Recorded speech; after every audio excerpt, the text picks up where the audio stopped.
Hello friends, कैसे आप? आशा करता हूँ बढ़िया से होंगे। चलिए, आज के इस सेशन में हम एक मेडिसिन के बारे में बात करने वाले हैं जिसका नाम है ओएनेंथा क्रोकाटा। ओएनेंथा क्रोकाटा काफ़ी इंपॉर्टेंट मेडिसिन होती है एपिलेप्सी के कंडीशन के लिए, कन्वर्जन के कंडीशन के लिए। साथ में कब होती है? प्रेगनेंसी के टाइम पे, आफ्टर चाइल्ड बर्थ, ये सारी कंडीशन में। फिर इसका respiratory complaint, tickling sensation, cough, rattling in the lower part of the chest, ये सारी काफ़ी इंपॉर्टेंट सिम्टम होती है। हम इस चीज़ को डिटेल में बात करेंगे इस वीडियो में। लास्ट तक बने रहिएगा वीडियो के, आपको हर एक सिम्टम समझ में आ जाएगा। नमस्कार दोस्तों, मैं हूं डॉक्टर मानवेंद्र पांडे। बहुत बहुत स्वागत है आपका हमारे चैनल रैपिड क्योर में। चलिए आज की रेमेडी पढ़ते हैं।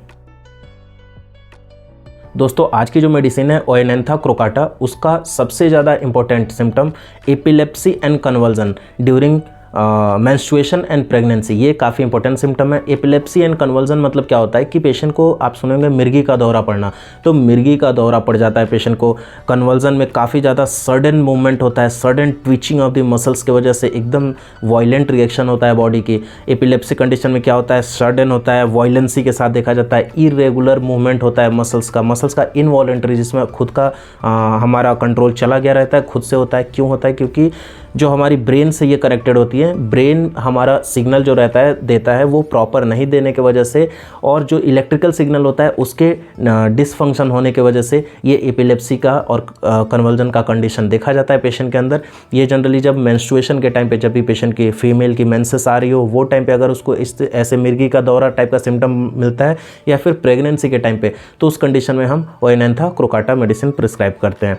साथ में परप्यूरियल इक्लेम्शिया, इसके ये भी होता है। फिर प्री एक्लेम्शिया और पोस्ट पार्टम कंडीशन में भी, जब बेबी की डिलीवरी हो जाती है उसके बाद 6 हफ्ते तक, या फिर डिलीवरी 24 आवर्स से बाद जब एपिलेप्सी की कंडीशन स्टार्ट हो जाती है, उस कंडीशन में इक्लेम्शिया में जनरली क्या होता है कि हाइपरटेंशन की वजह से हाई ब्लड प्रेशर हो जाता है पेशेंट का, और उसके वजह से जो यूरिन होता है, यूरिन में भी काफ़ी ज़्यादा प्रोटीन का मात्रा बढ़ जाता है, उसके वजह से इक्लेम्शिया देखने को मिलता है। उसमें पेशेंट का भी दिमाग से इलेक्ट्रिकल सिग्नल अच्छे से ट्रांसफ़र नहीं हो पाते हैं, जिसके वजह से कन्वर्जन और एपिलेप्सी का भी अटैक आता रहता है। तो उस कंडीशन में भी हम इस मेडिसिन का यूज़ करते हैं। साथ में पेशेंट का जो थ्रोट रहता है उसमें बर्निंग और स्टमक, मतलब दोनों में, थ्रोट मुंह में भी और पेट में भी, दोनों में काफ़ी ज़्यादा बर्निंग सेंसेशन मिलता है।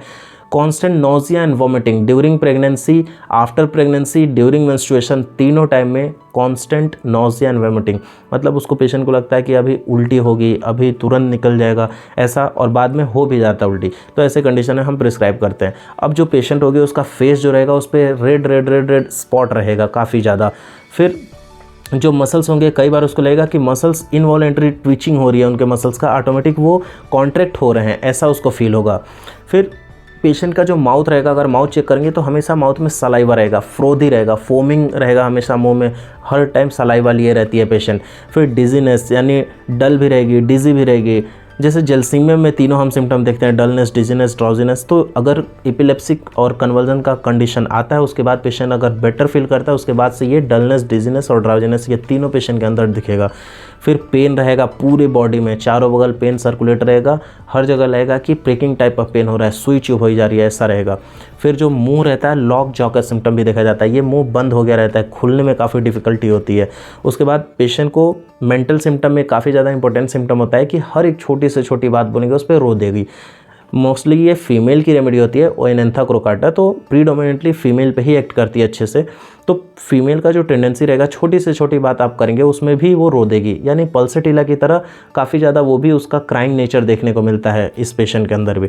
उसके बाद दोस्तों अब इसकी रिस्पिरेटरी कंप्लेंट की बात कर लेते हैं। तो पेशेंट को काफ़ी ज़्यादा टिकलिंग कफ मिलता है, यानी खांसेगा पेशेंट, लेकिन उसका जो फ्लेगम रहता है, एक्सपेक्टोरेशन रहता है, वो ज़्यादा नहीं निकलेगा। तो टिकलिंग कफ रहता है with rattling in the lower part of the chest, यानी पेशेंट को लगेगा कि छाती के नीचे वाला जो हिस्सा है वहाँ पे थोड़ा सा कफ जमा हुआ है जो कि निकल नहीं पा रहा है। तो ये कंडीशन काफ़ी इंपॉर्टेंट हो जाती है। उसके बाद जब एक्सपेक्टोरेशन निकलता भी है तो काफ़ी ज़्यादा थिक होता है, फ्रोदी होता है, यानी गांच की तरह होता है कफ उसका। उसके बाद हमेशा चेस्ट में टाइटनेस रहता है पेशेंट को। फिर काफ़ी ज़्यादा हेवी स्पास्मोडिक ब्रीदिंग करता है, अच्छे से सांस नहीं ले पाता है, डिस्निया की भी सिम्टम देखी जाती है, सांस लेने में डिफ़िकल्टी होती है पेशेंट को। उसके बाद दोस्तों एक्सट्रीमिटीज़ की बात कर लेते हैं, मतलब हाथ और पाँव का सिम्टम क्या क्या मिलेगा इस रेमेडी में।